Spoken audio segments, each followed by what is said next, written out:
Welcome to the Deep Dive.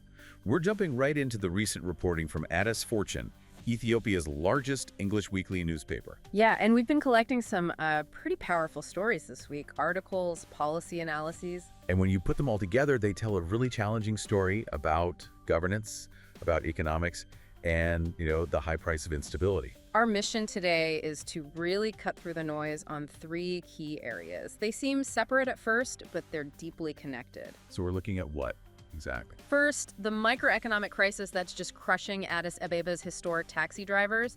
Then we'll zoom out to the national bank's struggle to secure foreign currency. And then the big one. A major federal push to completely overhaul the civil service itself. We have to start with the most immediate, the most visual story. Those blue and white Lada taxis. The VAZ 2101s. Yeah, they've been icons of the city since the 70s.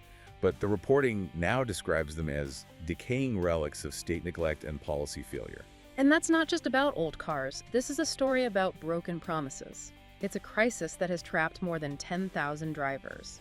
The Lada story really is a perfect microcosm of what happens when a policy fails and the costs just spiral out of control. Right. For these drivers, these cars, they aren't just transportation. They represent decades of savings, of investment, their entire livelihood. And the level of neglect we're seeing now it's just horrifying. The personal stories from the source material really hit home. Oh, absolutely. We're talking about drivers literally using cobblestones just to prop up their seats. Cobblestones and passenger seats just tied down with rope. And the stress is literal. They're keeping blood pressure documents, even eye medication, right there in the car to show police. As a medical explanation for why they might be struggling during a traffic stop, their health is deteriorating right along with their vehicles. And the finances just don't work anymore. Take a veteran driver like Seifu Emmanuel. He's been driving his Lada for 18 years. 18 years. He bought that car for 30,000 birr.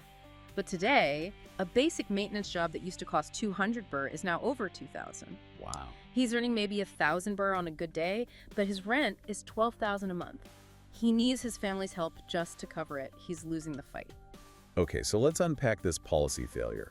This is where it all started to go wrong, right? 4 years ago. Exactly.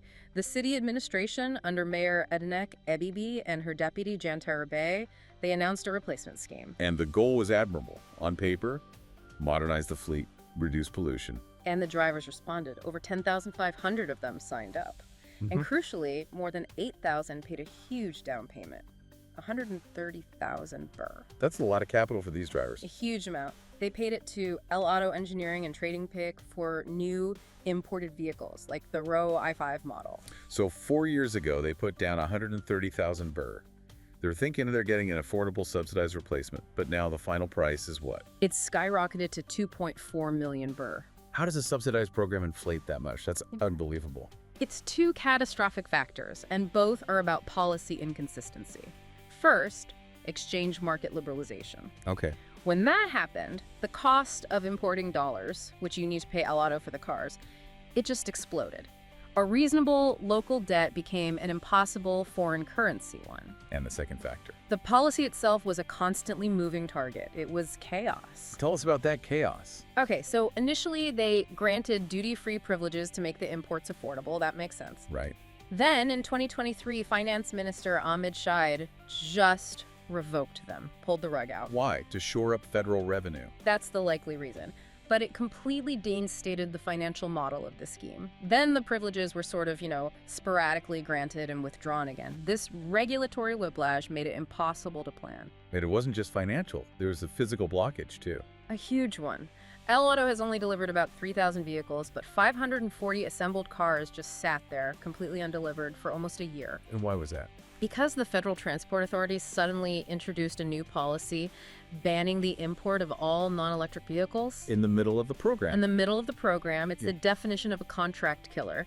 You have one policy trying to solve an immediate problem, these old Ladas, and then a federal mandate for a long-term goal, the green transition, just overrides it. The consequence for the driver is just brutal. We have the story of Solomon Asefa. Yeah, he paid his 130,000 birr 4 years ago. He thought he'd have a new taxi in 3 months. He's still waiting. Still waiting. His deposit is just a sunk cost. His Lada barely runs. On a good day, he makes maybe 2,000 birr, but his rent is 9,000. And when he was asked about it, he just said, "I'll drive this car until it dies." It's tragic, and it perfectly shows how these high-level federal policy shifts can just crush a microeconomic plan and leave thousands of people in despair. It breeds a deep, deep distrust in any government initiative. Exactly. The chaos crushing the lot of drivers. It feels like a symptom of a much bigger instability. So let's look at where some of that comes from, all the way up at the National Bank of Ethiopia. Right, which brings us to our second segment, the struggle to secure hard currency. Here we're seeing the NBE take some really dramatic steps to try and shore up the value of the birr itself. We're talking about the National Bank of Ethiopia's recent clampdown on a specific trade payment mechanism. It's called Cash Against Documents, or CAD. So what is that, and why are they targeting it? Well, it's faster than a letter of credit, but it's also a lot riskier. With CAD, the bank doesn't actually guarantee the payment until the documents are received by the importer. Okay, so there's a window of risk there. A big one. And the core problem, according to the NBE's own reporting, is simple. Exporters are consistently failing to bring the foreign currency they earn back into Ethiopia within the mandated 30-day window. So it's a hemorrhage of hard currency. Huge one. And it's putting severe stress on the country's reserves. This led the NBE to bring in a very specific restriction. Signed by Deputy Director Shambal Teshom, right? That's right. He signed the order banning CAD for exports to 5 specific African countries: Chad, Niger, the Central African Republic, South Sudan, and Guinea-Bissau. The crackdown on those 5, I mean, those are tiny markets. It seems almost symbolic. Why go after the smallest fish? That's a critical observation. The ban is very, very narrow. For instance, the Central African Republic imported a mere $3,400 worth of Ethiopian goods in all of 2023. So this isn't about stopping a massive flow of cash from those specific places. No, it's about sending a strong, very visible signal, a warning shot to all other markets and to domestic exporters that the NBE is now treating even the smallest non-repatriation risks as completely intolerable. And if we connect this to the bigger picture, the problem is obviously much, much bigger than those 5 nations. Oh, absolutely. The NBE already barred CAD for exports to Kenya, which is a major market. We're talking nearly $100 million in imports from Ethiopia this past year. And the really high-risk areas seem to be in Asia. That's where the big money is draining away. The Ethiopian Oilseed and Pulses Association reported that their members lost $20 million in unpaid goods to just 2 countries, India and China. $20 million. Yeah. That's where the gigantic hole is. Right. And the NBE's move, it feels a bit like trying to patch that hole with a very small bandage. So how does this actually play out for an Ethiopian exporter? How are they so vulnerable? Well, once the goods arrive at the foreign port, the importer knows they have all the leverage. They can use payment delays to force a price renegotiation. Demanding a discount. Yeah, sometimes demanding the price drop by as much as $200 a ton. Or if global commodity prices have fallen since they signed the contract, the importer might just abandon the product entirely. Leaving the Ethiopian exporter to foot the bill for everything. The losses, customs seizures, all of it. Precisely. It creates extreme vulnerability. But the blame isn't entirely external. We have a couple of competing expert opinions here. Bulbi Latul from Sereti International, he blames some of Ethiopia's own challenges. Specifically, technological gaps that affect quality estimates before the goods are even exported. That leaves them exposed. And then we have the international trade advisor, Sonny Tuk. He seems a lot more critical of the domestic side. He is. Tuk suggests that some exporters are actually exploiting CAD for illicit purposes. Like what? Like commission-based exports or even moving money to overseas companies while keeping funds locally. And that, in turn, fuels transactions in the parallel, the black market for foreign currency. So the system itself is being abused by bad actors at home. That's his argument, yes. So you have bad actors overseas using payment delays and potentially bad actors at home exploiting the system. The NBE's crackdown, it seems to suggest they believe the institutional risk is just too high to manage. It does. Tuk argues the solution isn't a blanket ban, but requiring banks to get guarantees to cover these payment gaps. But the clampdown itself, it just signals how desperate the NBE is becoming. They're moving away from any system that relies on trust. Because that trust has been broken. Repeatedly. We've covered the paralysis of the lot of drivers and the macro financial squeeze on hard currency. Now we turn to the foundational issue, the one that, underpins both of those failures. Government capacity.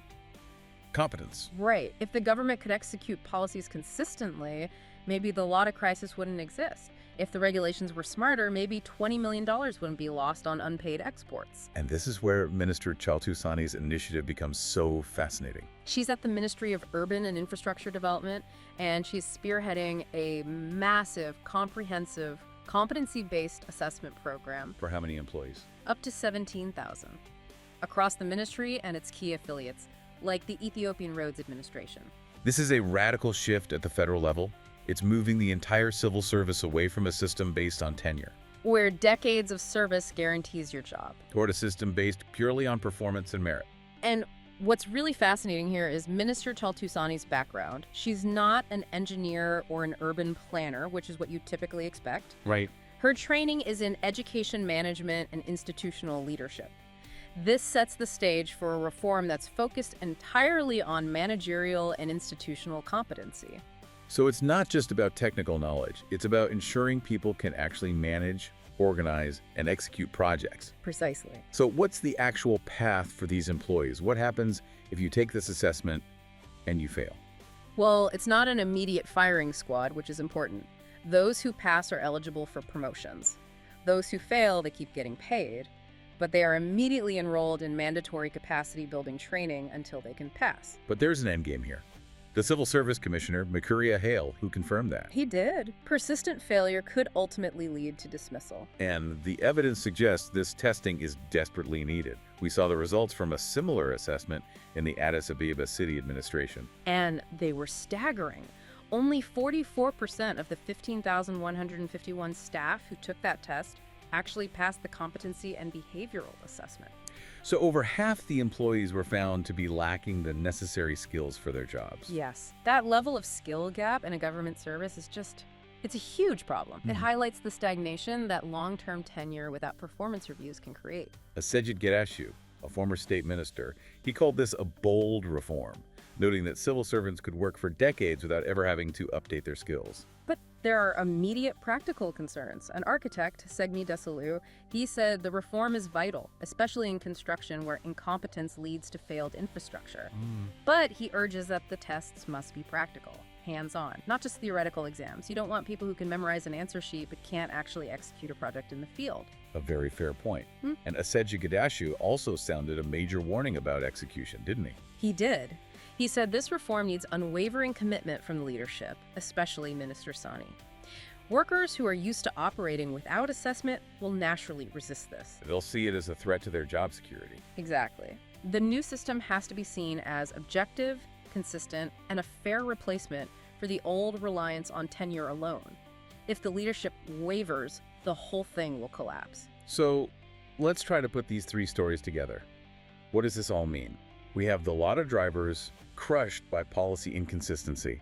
A failure of execution, plain and simple. We have the central bank trying to protect currency reserves by imposing strict regulations because of systemic weaknesses. And possible corruption. And then we have Minister Chaltusani trying to reform the very foundations of the civil service to prioritize competence. The common thread is the desperate need for stability, for competency, and for reliable execution.